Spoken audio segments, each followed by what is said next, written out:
ये मेरा second video है। कल मैंने अपना इंट्रोडक्शन दिया था और मैंने आपको बोला था कि मैं आपको छोटी छोटी जो डे टू डे लाइफ की प्रॉब्लम्स हैं उसके बारे में बताती रहूँगी। तो जीवन की शुरुआत करते हैं बच्चे से। बच्चे तो जीवन का आधार है कहना चाहिए। शुरुआत भी लाइफ की हम लोगों की बच्चों से ही होती है। बच्चे के बाद फिर स्कूल गोइंग एज आती है, फिर कॉलेज की एज आती है, फिर आप एडोलेसेंस फॉर्म में आते हो, उसके बाद एडल्ट, फिर वही लाइफ साइकिल शुरू हो जाता है। तो बच्चे को 1 महीने के बच्चे को हम लोग नियोनेट्स कहते हैं और 1 साल तक वो इन्फेंट की एज कही जाती है।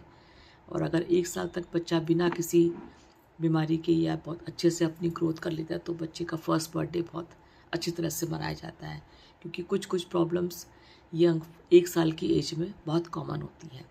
इसके बारे में तो खैर आपको पीडियाट्रिशियन ही अच्छे से बता सकते हैं।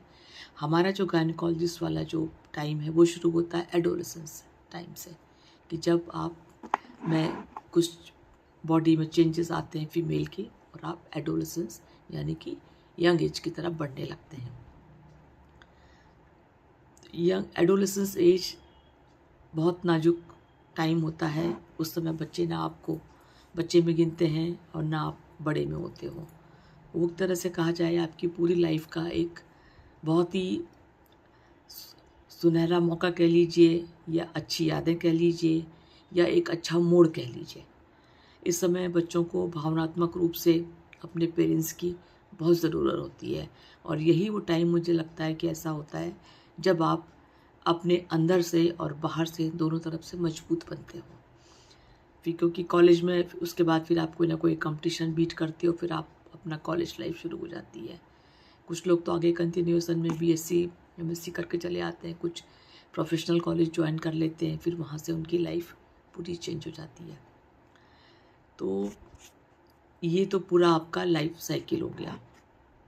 इसमें देखिए हर लाइफ की अपनी इम्पोर्टेंस, हर टाइम की अपनी इम्पोर्टेंस और प्रायोरिटी है। अगर आप बच्चे हैं, स्कूल जाते हैं, तो आपका काम पढ़ना है। आप पढ़ाई कीजिए, आपके पेरेंट्स आपके साथ में हैं, जो आपको प्रॉब्लम्स है अपने टीचर से शेयर करिए और बाकी तो आपके पेरेंट्स देखते ही देखते हैं। इसके बाद आप जॉब ज्वाइन करते हो तो जॉब में भी आपकी प्रायोरिटी है कि भाई अपने जॉब को अच्छे से करें।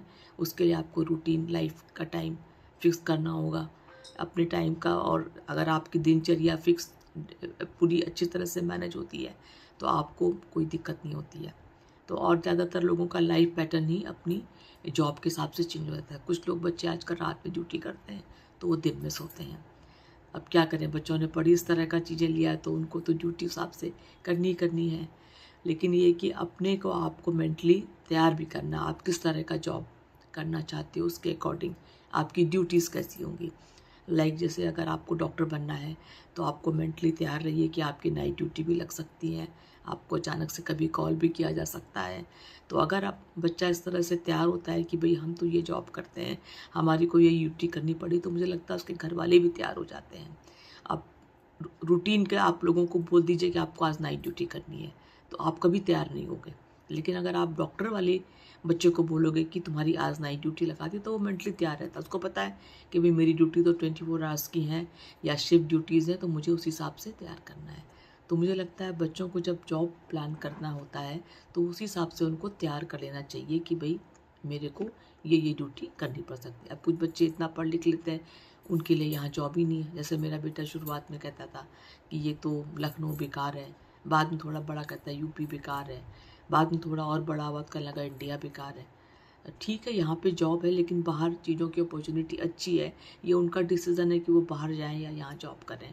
भी हम लोग तो हर चीज़ बच्चे के अच्छाई के लिए ही बोलते हैं। अगर आपको बाहर अच्छा लगता है तो आप बाहर जाके ज्वाइन कर सकते हो। पेरेंट तो वैसे भी हमेशा हर चीज़ में कंप्रोमाइज़ ही करते हैं। तो ये तो बच्चों का अपना डिसीज़न है। कुछ बच्चे चले, आजकल ज़्यादातर जो लोग हैं उन सब के बच्चे बाहर हैं, तो ठीक है, उनका ऐसे ही प्लान बना हुआ है तो उनको बाहर अच्छा लगता है, ठीक है। लेकिन अब कुछ कुछ चीज़ें अपने इंडिया में भी होने लगी हैं, तो बच्चों से ये रिक्वेस्ट भी है कि भाई ठीक है, आप बाहर जाना चाहते हो जॉब करने के लिए जाओ, लेकिन लौट कर अपने घर में ज़रूर आओ, क्योंकि अपना घर ही होता है। हम लोगों ने देखा है कि इस तरह के कई सारे घर आज खाली पड़े हुए हैं और बाहर बच्चे जो है छोटी छोटी चीज़ों के लिए परेशान हो रहे हैं। रहने के लिए घर की प्रॉब्लम है, फिर उनका डेली रूटीन, खाने की दिक्कत है, फिर छोटा कुछ कुछ और जो डे टू डे में जो घर की दिक्कतें होती हैं वो भी सब उनको अकेले फेस करना पड़ता है। जॉब भी देखना है और ये भी करना है, तो नेचुरली जब तक एक कोई सपोर्ट नहीं आपके लिए होगा तो ये सब तो प्रॉब्लम्स होती हैं। इसी चक्कर में उसकी सब चीज़ें डिले होती जा रही है और जो उनका मेंटल स्ट्रेस है वो डे बाय डे इसलिए बढ़ रहा है, क्योंकि बाहर उनको कंप्लीट चीज़ें अपने आप ही देखनी है। चलिए आज के लिए इतना ही काफ़ी, अब नेक्स्ट डे मिलती हूँ। Thank you.